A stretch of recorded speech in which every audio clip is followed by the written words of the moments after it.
Welcome to the jungle. We've got fun and games. No, we haven't. We've got beer reviews, and that's pretty much all we have. So let's get into a beer review.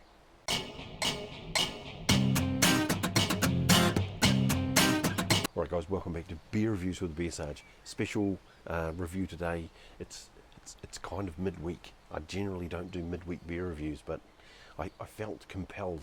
I felt compelled to bring you this information prior to the weekend, because you may just want to get out there on the weekend and get yourself into some of this beer, because it's pretty good.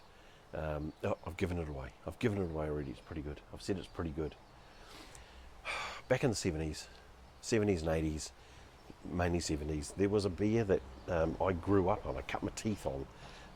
The old man used to buy it, crate every Friday night. But he would buy a crate of sparkling Watermatter. Now, sparkling Watermatter was a pale ale produced by Dominion Breweries. Now, Dominion Breweries stopped making it, and I don't know why. Like, there's no actual reason why they stopped making it. They just did. They stopped making it. I wrote them a letter and I said, "Do you think you're ever going to bring this back out again?" And they were quite emphatic when they said, "No, they're not." And I was like, "Fuck's sake!" It was a pretty good beer. Then they brought out they did a special run, like 2 pallets just for staff, so that their staff got to taste it again, but they never released it to the public.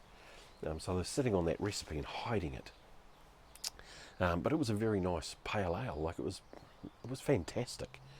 A few years ago, Wigram Breweries down in Christchurch, they brought out a clone, sparkling Watermatter pale ale clone, and I never got to taste that, but by all accounts, it was a pretty good rendition of sparkling Watermatter. So when I was doing my own sort of home brew in the shed, I wrote to Wigram and I was like, "Hey, can you tell me what hops you use so I can try and get this clone sorted?" And they were like, "No." I was like,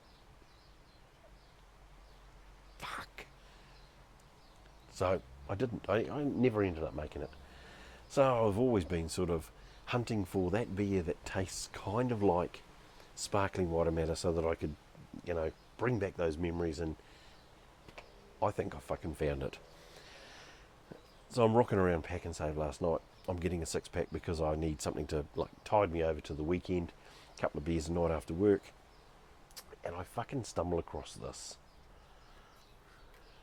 Cooper's Original Pale Ale. Now, I didn't for the life of me think that I was going to fucking buy this, bring it home, and it was going to be my holy grail. I really, really didn't. I thought, you know what, I've heard about Cooper's before. I might have even reviewed it. I've had a beer of theirs before, and yeah, it was okay. But last night, boom, blown away. Cooper's Original Pale Ale. This is the closest thing that I have found to date that is very, very similar to the Watermatter Sparkling Pale Ale. It is fucking fantastic. Now, Coopers are the guys that bring you all your home brew supplies. They bring you the fucking glucose tabs to put in your bottles. They bring you the bottle tops. They do the fucking malt packs that you get in the supermarket. They do everything, and they brew their own beer.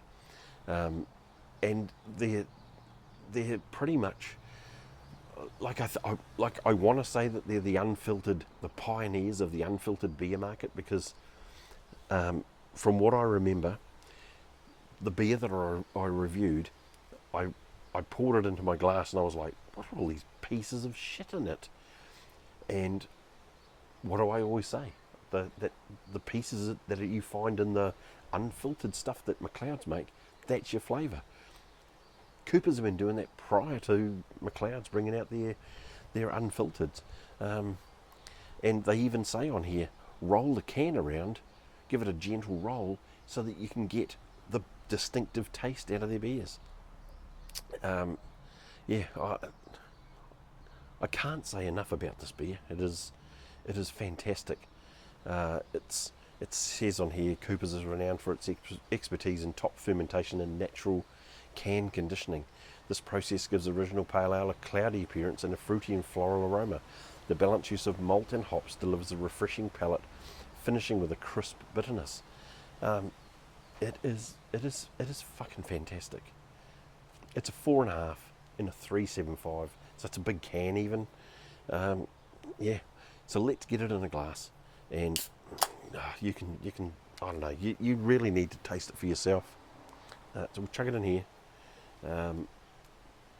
It is such a great beer. Nice and pale, but you can expect to see bits floating in it. You didn't get that from Sparkling Watermatter. Sparkling Watermatter never had bits in it. It was a totally crisp, clear beer. This isn't, but you know, there's your flavour. There's your flavour in there. Bit of a smell. That is the exact smell that you used to get off a glass of Sparkling Watermatter. Now, I was a young nipper then. Christ, we're talking fucking probably over 40 years ago. A little 5-ounce glass the old man used to give me, a 5-ounce glass of beer out of his. He'd pour it in. I'd have a 5. My sister would have a 5. Don't know what my brother had, probably nothing. But yeah, that's what we used to get, a little 5-ounce glass, and that was our drinks. This smells just like it.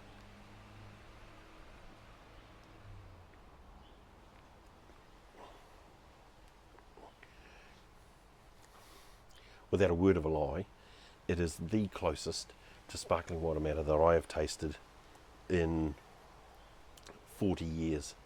40 fucking years it has taken me to find this.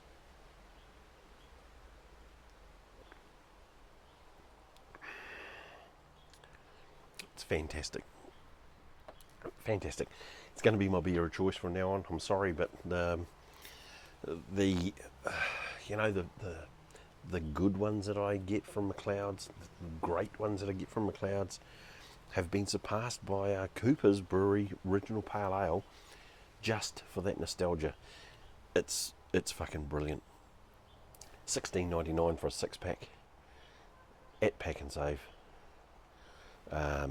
You cannot go wrong. You will fucking love it. Those who are of my fucking vintage, try it. I believe it tastes just like Sparkling Watermatter. There you go.